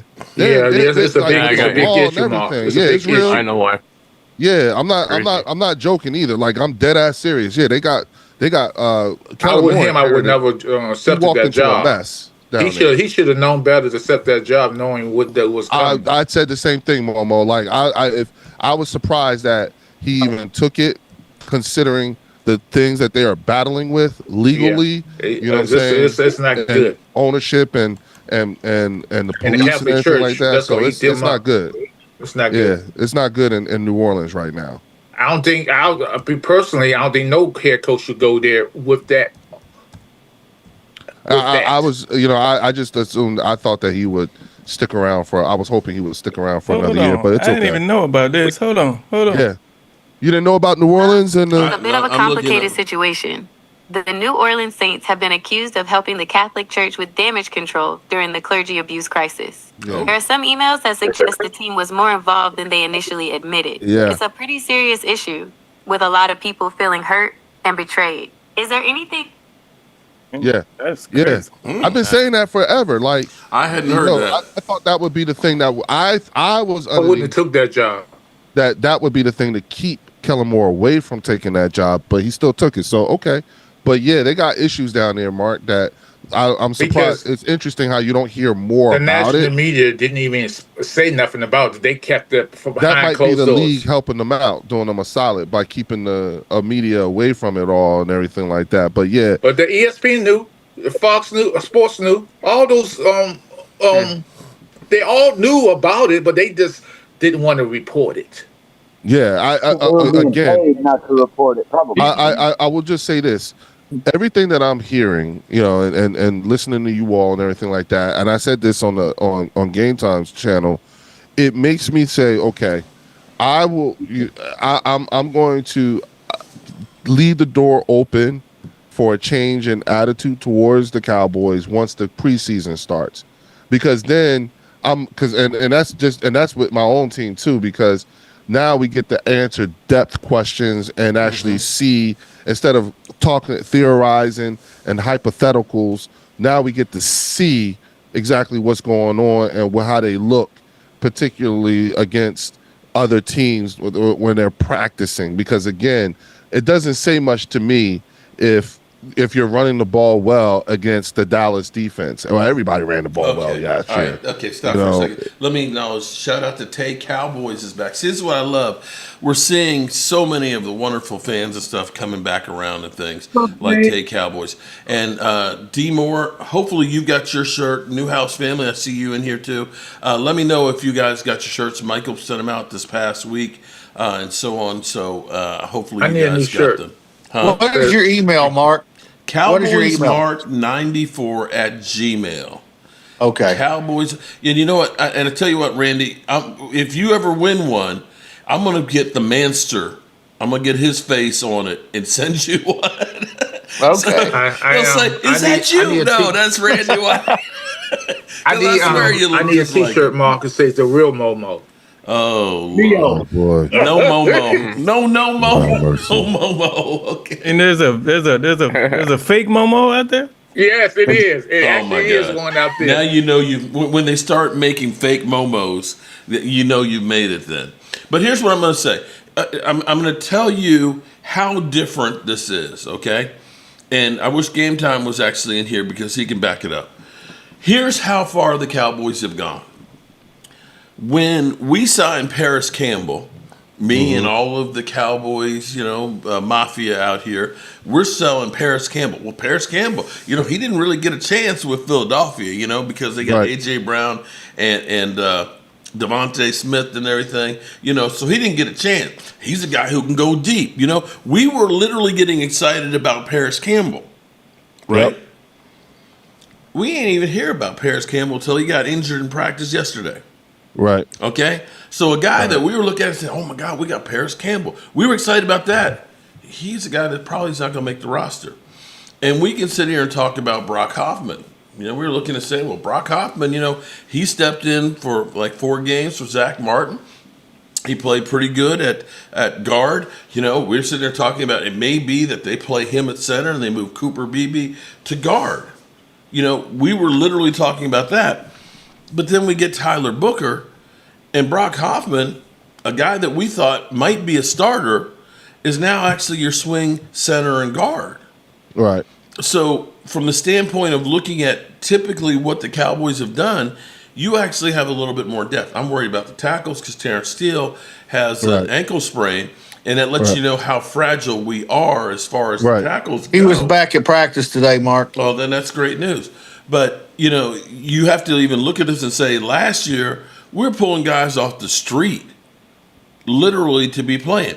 We signed Carl Lawson after the Rams game, okay? After the Rams game, he was off all off season. He wasn't on anybody's roster or anything else. We brought him in after the Rams preseason game, and he became a starter by week 3. So now you're talking about guys that weren't even considering playing or didn't have a team during this time last year that you had to make a starter. That lets you know how deep the injuries went on your roster. I can look at this and say, I got a lot of guys right now that are going to be players that will be on other teams that may play significant minutes as edge rushers because we have more depth than we've had before. And that may be the difference of this team is you do actually have some depth. I don't know if Miles Sanders is going to be a great running back again. I don't know if Javonte Williams is going to be. But what I've seen from Jaden Blue is a guy who can catch the ball and is a receiving threat. And I know that with George Pickens and CeeDee Lamb, they're going to clear out a lot. It's going to be difficult to put 8 men in the box if you've got those two guys outside. And you're going to be able to open up things for Dak Prescott that he has not had in quite a while. CeeDee Lamb, but your run game is your run game comparable to the high end teams in regards to being of service to Dak because here's the thing though. See, the thing that I look at and say is this: you have Ferguson, who is a good blocker and a good receiver if he's healthy. Brent Ford, Spam, is becoming a good pass catcher as well as a pass blocker. And even Schoonmaker is looking better than he has in the past. You may end up using 12 personnel that will help you to be able to run the football. If, let's say, you get in 12 personnel and they put 8 men in the box, you can pass the ball against that. If they don't put 8 men in the box, you can run out of that. And that's one of those things that you'll be able to do. You're going to have to see what works for you. And this is where you've got different points of view and different coaches that are going to hopefully help scheme up things better. Clayton Adams is a great offensive line coach. And he's your offensive coordinator. And the things he did with the Arizona's running game, if he can replicate some of that, it may not be as good as that team's was, but it will be better than it was last year. I can say that much. Right. And it kind of complements it too, the passing game of getting Pickens in there and having that kind of helps, complement the running game. Not spam, Spanford. Okay? See how you Eagle fans are? Look, man, again, it's interesting watching you all go through the different range of emotions and seeing things. I'm asking these questions because a year from now, at the end of the season or whatever, I want to go back and look at this too. Okay. And see this is the setup. But it's funny to me how you are up here, looking down on us peasants down here, where you've already got it in your mind that we are the Philadelphia Eagles and we are great and we're automatically going back to the Super Bowl. And the reality is nobody knows what the hell is going to happen. The same thing with Momo. Momo, sorry, buddy. You beat a bunch of stiffs last year, and you even lost to a stiff, Cooper Rush and the Dallas Cowboys. If you honestly believe that you're going to replicate what you did last year with that defense against legitimate NFL playoff caliber teams, you're crazy. Every year is different. So the difference with that, Mark, is that number one, let's not forget, okay, and because you guys don't let me forget, I'm on the hook already. You see where Derek J is right now. I put myself out there the for the Super Bowl, so I'm already there. I'm on record. I am out there, okay? Okay. So it's not that we're up here, no, bro. I'm already on the hook. Okay. I'm on the hook too, Leo. No. Not like me. Okay. I just want to say wait, I have to go. Momo, wait. I just have to say this. Wait, please. This is let important. me complete the thought. The second part to that is that I've said this oftentimes. You know what I'm saying? Last summer, you all beat me down about acquiring Kellen Moore. Okay? You all told me that we were going to get Kellen Moore, and you all rolled your eyes. Okay, we'll see, Leo. Even when I said, no, I think we're going to, I said Kellen Moore has never had this amount of talent at one time on a football team, to include his time in Dallas. And you all kept saying, "Don't worry, it's just a matter of time, Leo. Y'all going to get Kellen Moore." That's what you all told me. And then I asked you, well, if you're going to say that, then let's go down the other rabbit hole. And what happens if he's successful? Then we're probably going to end up winning the Super Bowl. And lo and behold, look at what happened. The best part about saying that, the best part about that is that I can go back in your lives and in your videos and go back a year, and there's the proof, because I did say it. You all did do that. Because the tendencies showed us that. The tendencies, we saw what Kellen Moore did to us. Say this. We saw what he did to the Chargers. So his tendency says he was going to mess up.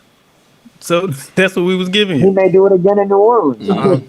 You know, and I remember y'all Eagles fans listened to y'all, saying, "Oh, that Kellen Moore did all this," but then I kept hearing the mixed stories of, "Oh, it was really Nick that was calling all these plays and not really Kellen Moore." No, that's not true. That's some of the things that I was hearing. No, but but I'm not saying that's true or not, but that's just the I have an important announcement. that I've heard it. I have an important announcement. I have to leave because I just got the phone call. I'm ready to get. No.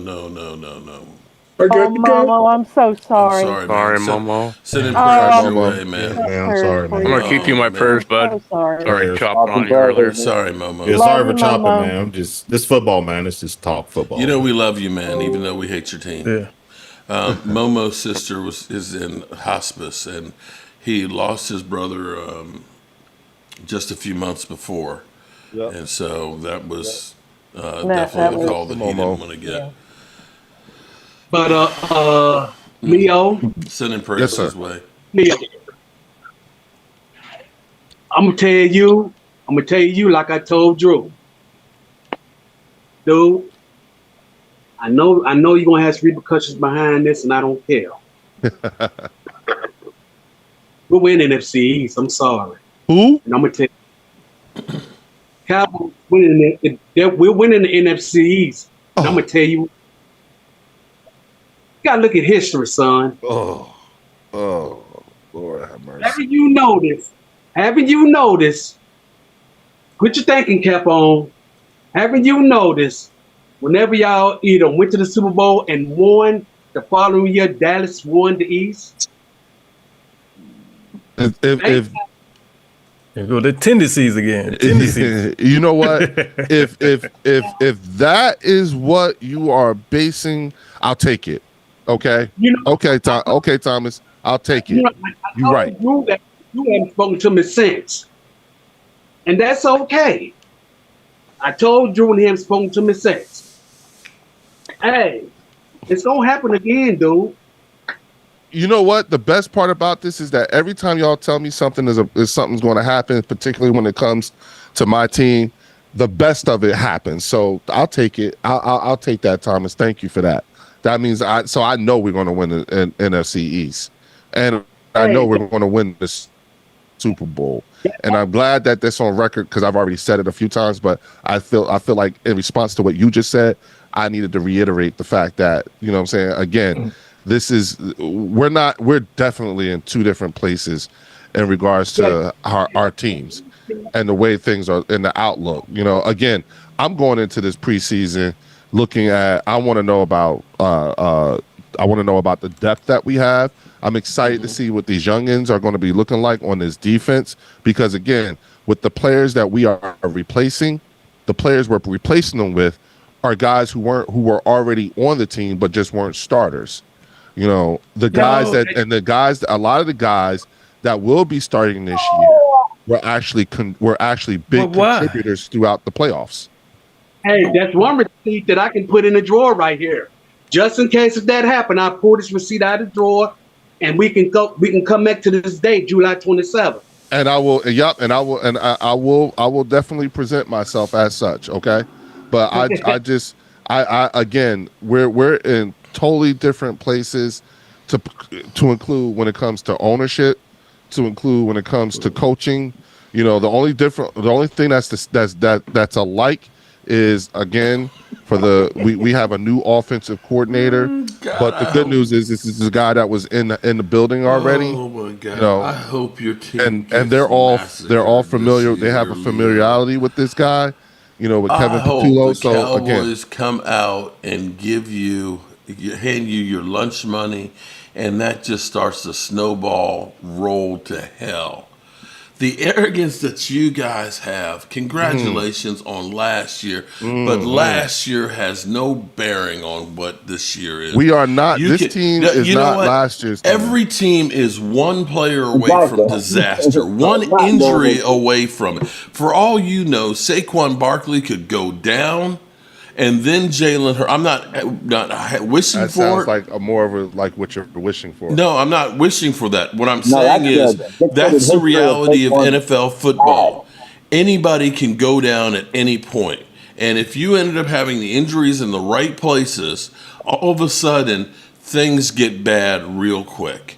And nobody knows. Nobody expected the Commanders to be in the NFC Championship game. And every year there's always a team out of left field that nobody thought was going to do jack crap that does. And there's so many teams, because you could be the San Francisco 49ers who went to the Super Bowl and everybody looked and said, well, that team is ready to go back. They were an overtime away from winning, and the whole season ends up being a disaster, and they even drafted ahead of the Cowboys, as bad as our season was. You just don't know. I'll say this, Mark. I'm excited. I am genuinely excited to see what A.J. Dillon is going to look like behind this offensive line. I am excited to see what Will Shipley is going to look like in year 2 behind this offensive line. I'm excited to see what Terrence Marshall. I'm excited to see what Terrence Marshall is going to look like with this quarterback and this offense. Okay, I'm excited to see what Keely Ringo, Adoree Jackson, and Eli Ricks. I'm excited to see what they look like in this defense. I'm excited to see. I'm excited to see Cooper DeJean playing in the base package in the in the safety spot. I'm excited to see what I'm gonna be excited to see those young guys going against George Pickens and CeeDee Lamb. You know what? I'm excited to see what George Pickens is going to look like going against this defense with Dak. I really do. I really want to see, because again, the doubt, it has nothing to do with George Pickens and his ability to play the wide receiver position. The doubt comes in the bigger the game, the more Dak shrinks and makes mistakes. I'm not saying he's the sole reason why you guys lose in the playoffs and everything like that, but I will say this: he has historically been a key contributor to why you guys don't win. Not the sole reason. I would buy that if all of a sudden, if you could point to me who has played great in the playoffs for the Cowboys. Okay? Because without a running game, chances are you're probably not going to win. Without an offensive line that's playing good, chances are you're not going to win. You get a team that has 14 freaking penalties, chances are you're not going to win. To solely say that the quarterback shrinks in the playoffs, if everybody else was playing good and he was just literally throwing it in the dirt with guys that are wide open, I could say, yeah, you're right. He's pissing down his leg. I just say he was a key contributor. He was like when you name all that stuff, I think the mistake is always not adding Dak's contribution to the problem too. And that part is where when we're if your team can't snap the damn ball and receivers can't get open and running backs can't run, what is it you expect your quarterback to be able to do to overcome all that? You know what? I tell you what, whatever, and you're right. And that is the metric to see that everyone else is judging Jalen Hurts on. If Dak is so good, because you know what? Here's the difference. Let's see him. No, Let's see him here's put the y'all on the difference. back and win. You have actually In a the team playoffs. that you can look and say, well, shit, Saquon is playing great. You can say, shit, AJ Brown and Devontae Smith are getting open. Shit, that offensive line is opening holes and can snap the ball without getting a penalty. Shit, that defense is stopping the run and doing all that. Yeah, Jalen, I need you to do your part. You can look and say, they're not the problem. You can look and say, where do you look at and say, damn, this guy sucked and didn't perform in those games? You can't point to issues that the Cowboys have in the playoffs like the Eagles. You can't. You can't. But when I said that, I'm talking like when you hear the pundits talking about whether Jalen is or isn't an elite quarterback. Team. Cool. If it's the team, you know what I'm saying? If then why hasn't Joe Burrow made it? Why hasn't Josh Allen done it? Why hasn't when you look at I can say Joe. look at Patrick Mahomes. I can say Joe Burrow hasn't had the offensive line that the Eagles have had, or the running game. Okay, but he's had right or wrong. He's had stability though. Stability in having top of the NFL in positions. You get 2,000 yards from your running back, and you have two great receivers and a great offensive line, you're supposed to win a Super Bowl. Who else in the NFL? Who else in the NFL had what the Eagles had on offense last year? Baltimore. They didn't have the wide receivers. They didn't have the receivers. Zay Flowers. They had Zay Flowers is Mark not AJ Brown. No. We're talking comparable, right? We're talking comparable. It's not. That's not comparable. They had a stout defense. They had a stout. They didn't have the Eagles defense. Sorry, you were the best team in football last year. I know that, but if you're asking who had talent wise, Baltimore. I still don't think If anybody, Baltimore had I as think much it as was you had. Detroit. I think Detroit's the only one that had the talent like Eagles. I agree with you, but they got hurt. Yeah. Right, so no, they didn't have the talent because the talent was hurt.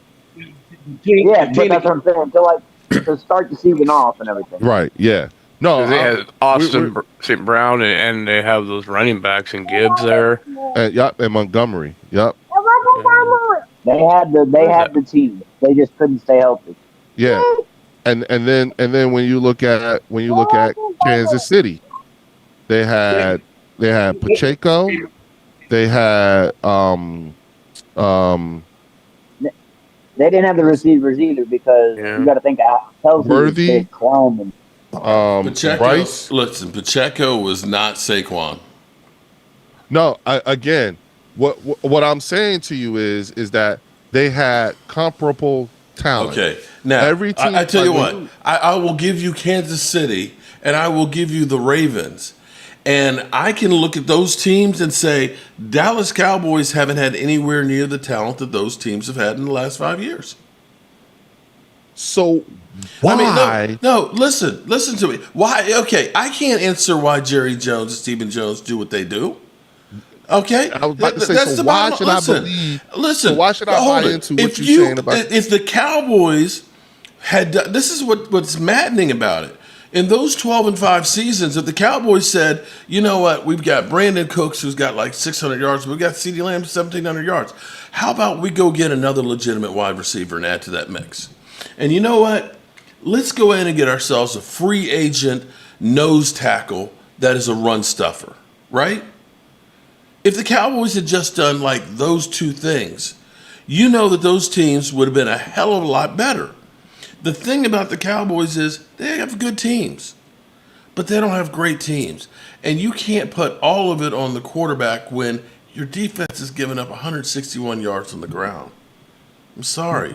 But I pretense, Mark, everything was saying he's not the sole reason. Listen, you can't really compare what Jalen Hurts did last year to Dak Prescott because Dak Prescott had nowhere near the offensive line. I don't know that other than Tyler Smith last year, that there was anybody else in the Dallas Cowboys offensive line that was comparable man for man against the Eagles offensive line. No, because even Tyler Smith had a down year last year. Last year, Right. before Dak got hurt, his offensive linemen were in his lap. Let me ask you something, He was Mark. throwing off his back foot. Forget. Let's throw last year out the window, right? Let's throw last year out the window, and let's go with 22. Okay. Where was that Philadelphia Eagles team considered a super team then? In comparison to the Dallas Cowboys, They still had a great offensive line. They had two great wide receivers, and they had a good defense. I didn't say they were a super team, no, but they didn't win the Super Bowl though either. You were a top 5 team, but you weren't a super team until Saquon joined. right? So therefore, comparable. Dallas was closer to the 22 team than they were to last year's team, right? Without a doubt, they were closer to it. I would say everywhere but the defense and But offensive still, line. in 22, you still did not have. You know how bad our offensive line was. Tyron Smith missed almost that whole season. I know how. I remember how bad your QB played. Okay, but listen, wasn't 22 the year he ran too far? He ran too far and couldn't get set again to run that last play. Yeah, and the referee spotted the ball 4 times. Yeah, that was the same game that we had actually with San Francisco, 3rd and long, and Randy Gregory decided to tackle an offensive lineman and get 15 yards and give him more time too. And Trayvon Diggs dropped the interception that nobody. And Trayvon Diggs had the opportunity to go ahead and take the ball away from George Kittle and didn't. Okay, you can go through and say all kinds of different spots that people didn't perform in. The reality is it's still a team sport, and your team has a great team around Jalen Hurts. And what was so bad about that, Mark, was it would have been 4th down and we would have gotten the ball back. Yeah. They're good field. Yeah, it would have, and that would have made all the difference in the world. So,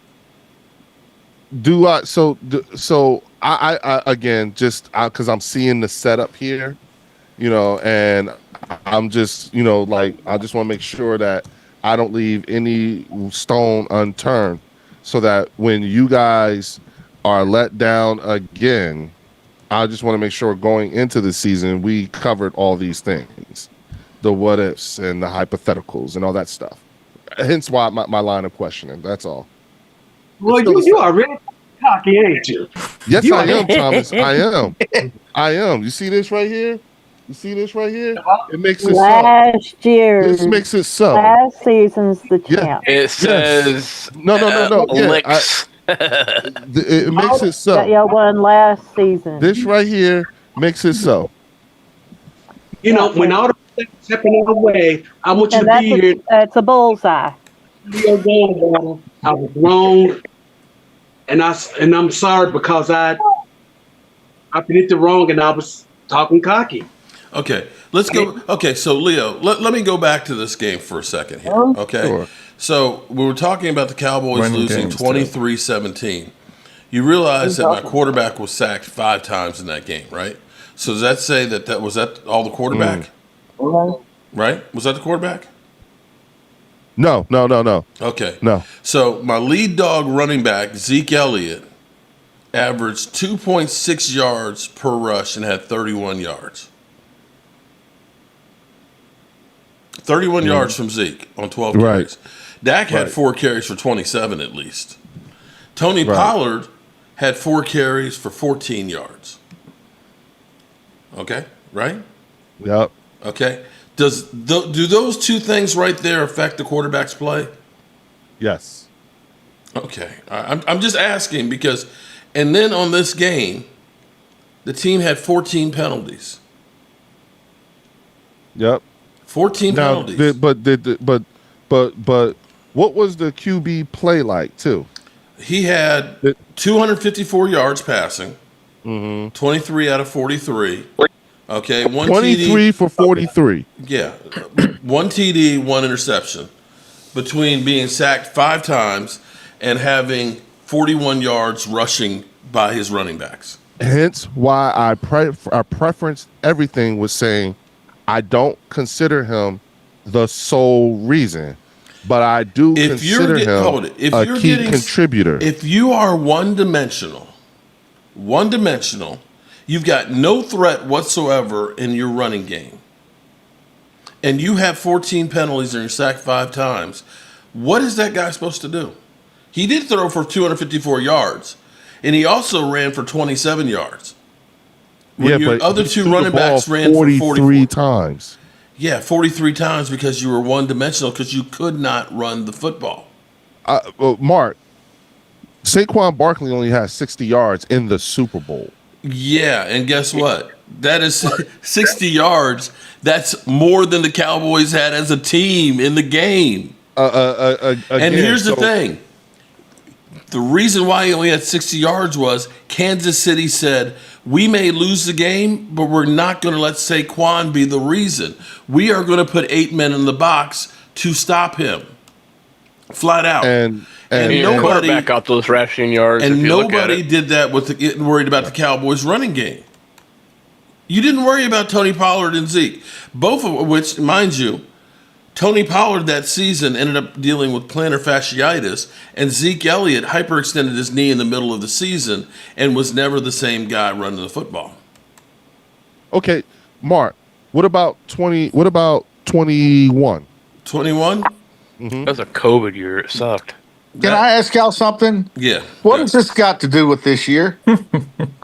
I mean, we're talking about games that were 2-3 years ago. Yeah, so I mean, what I'm saying to you, what I think for this year is why I'm like, okay, how are you guys this level of optimistic when in years past? What are you talking about? Okay, because I tell you what, because Dak Prescott, when he's made it through a season, the team's never had a losing record. When he's what? When he's made it through a whole season, the team has never had a losing record. I can say that much. I have not said that the Cowboys are going to the Super Bowl. I can be optimistic and say the Cowboys probably will win 3 or 4 games in my division. I can easily say that because that guy has owned the NFC East. And I know that team, granted they haven't won the Super Bowl, has won 12 games multiple times. So when you say optimistic, what am I supposed to be here? Oh man, we're going to win 3 games. We're going to suck ass. What the hell are you talking about? No. I've gone on board and saying a successful season from what we had last year with all new coaches and new players is about a 10-11 win season and making the playoffs. So what are you talking about optimistic? I'm not sitting here saying we're going to be a Super Bowl champion. You're trying to make shit that isn't there up. No, I'm not, Mark. No, I mean, seriously. Wait. I don't know how you can be optimistic. I'm optimistic they will be better than last year. Okay. That is a safe assumption to say that they will be better with Dak Prescott than Cooper Rush. We have to be more optimistic because the Green Bay game killed everything that we thought we had. Yes. And then after that, we didn't change head coaches. We didn't change play. We lost 9 of our starters. We honestly knew after New Orleans whipped our ass last year, we weren't going to go nowhere. Period. Right. I am going to. I'm not saying we're going to win the Super Bowl. When your team does not win the Super Bowl, I'm going to play that clip over and over and over. I'm literally going to put that on a loop and just have it as a live stream day after day. And when we win the Super Bowl, are you going to play that clip on a loop? Yeah, I will. Same thing. It's going to be played. Okay, so that I want to keep that. I want you to keep that energy. We got it recorded. When we win the Super Bowl, you're going to go ahead and keep that clip on loop. I like how you say tendencies. Yeah, but then wants to go against them. There hasn't been a repeat winner in the NFC East in a long time. Since absolutely. And who was the last repeat winner? Well, we talking tendencies. Yeah, but who was the last repeat winner to win the Super Bowl or the NFC? Oh wow, NFC East championship. Oh, you guys. Yeah, it's like we were the last team to win the Super Bowl back to back. I'll go on That was record and years say, ago. Mark, I'll add to that and say we will win the NFC East again.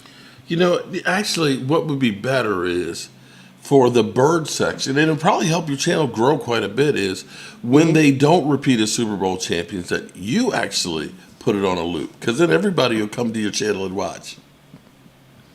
I think you're right, Mark. I do. I think you're right.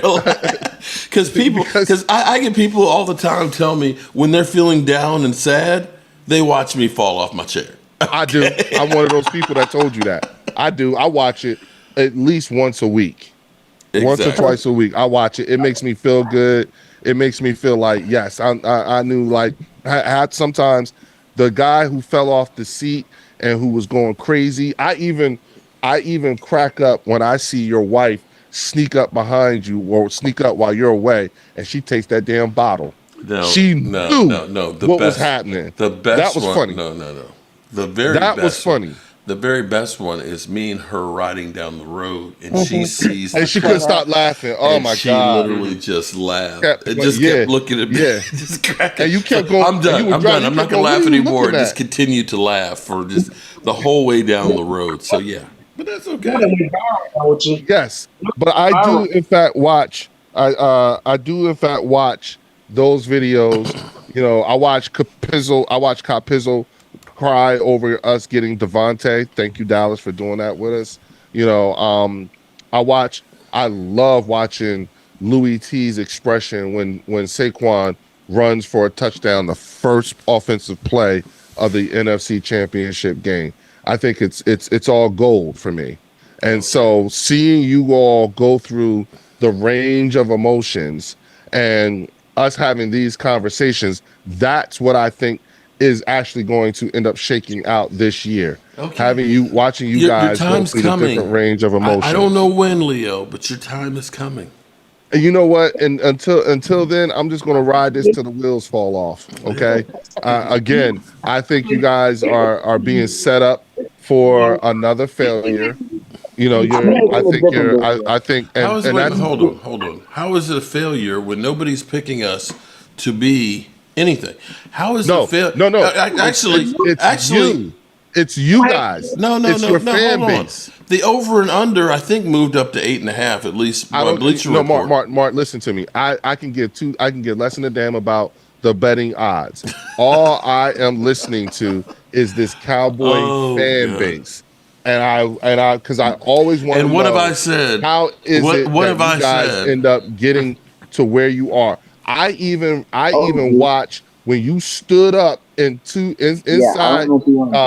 the state, the Dallas Stadium, and screamed at the top of your lungs, "Thank you, Jerry!" And I'm still doing the same thing because I still can't stand Jerry. Y'all got y'all asses kicked. Dang, bro, you know, you almost sound like we're like you saying what you were saying, man. Like you're gonna win the next 3 Super Bowls. That's what you kind of like sound like. You're saying that we're saying. Yeah, and you know, I don't think you guys. That's the sad part, Chris. I don't think you guys hear yourselves, which is why you know what, Chris. Go back and look at some of the old. I have. And yeah, I have to eat crow. I told you that I ate crow on the offensive coordinator about your running game. You had Saquon, and obviously that helped majorly. I didn't think your run fits would fit, and I said that just because of our experience. I'm not going to sugarcoat nothing. And remember, I said I found it kind of interesting. One of the things that I noticed was last year, because of the consecutive years and losing, in particular the way you guys lost, I felt last year it took you guys, the fan base as a whole heck of a lot longer to come back than it did. I've noticed that you guys, because there was no energy last year, bro. It was like a dead horse every week, kicking a dead horse. A team that we thought was good got beat down by Green Bay in the playoffs, and then we got worse after Tracy that says hello, we got David. rid of power. Yeah, so we got worse than we were in the Green Bay game. Well, no, the best nothing about it last year. There was one of the best parts is watching Mark Holmes and Game Time Brian setting up for the day's games and and Game Time said, Mark, are you gonna go? Are you gonna check it? Are you gonna actually go out and watch the game? And you said, well, Game Time, for shits and giggles, I did check to see what flight prices were going to look like and everything, just because I wanted to see. And then when Green Bay, All right, it's been all 2 asses hours up, now. that was Okay, Leo. You got a super chat. That's David Wiley. It's grilling time. Shout out to David Wiley. Appreciate you there as a channel member. We're going to be back at the man cave for a lot of games this year. All right, so Leo, thank you for blovating a whole lot of hot air into the chat and all that, and being the prized possession that you are. And let me say, for Momo, who just lost his sister, for everybody to send prayers his way. Momo is definitely kind of like Leo-esque and stuff, where he's very, very opinionated, but he's still good people. Yeah, Momo, you're good people, man. I just had to bust your chops about football. That's all. Yeah, it's never personal. It's just football. But on Leo, but with Leo, it's we're personal. with you, man. We send our prayers out to you. I'll take it, Mark. I'll take it. Remember, I'm gonna have this on loop every day, right? Yeah. For the whole off season. Yeah, we'll have it on loop there. All right, good people. I appreciate everybody being here. I'm gonna go spend some time with the missus because we're actually here on vacation. Actually, I want to see what she's I've eaten done. a lot of raccoon. Oh, what? Shut up, Jerry. It looked like we were in a hotel. Jerry, we don't care that you've eaten a lot of raccoon. Thanks, Drew. Check out the Sky Whale, Mark. The Sky Wheel. Okay. Where are you, Mark? Anyway, in hell with you in the chat. An undisclosed location. I'm in Myrtle Beach. I tell you what was great last night was actually we were going to Big Mike's. It's a soul food restaurant that we're told is really, really good. That's around the corner. So we were going in the elevator to walk over there and get some food.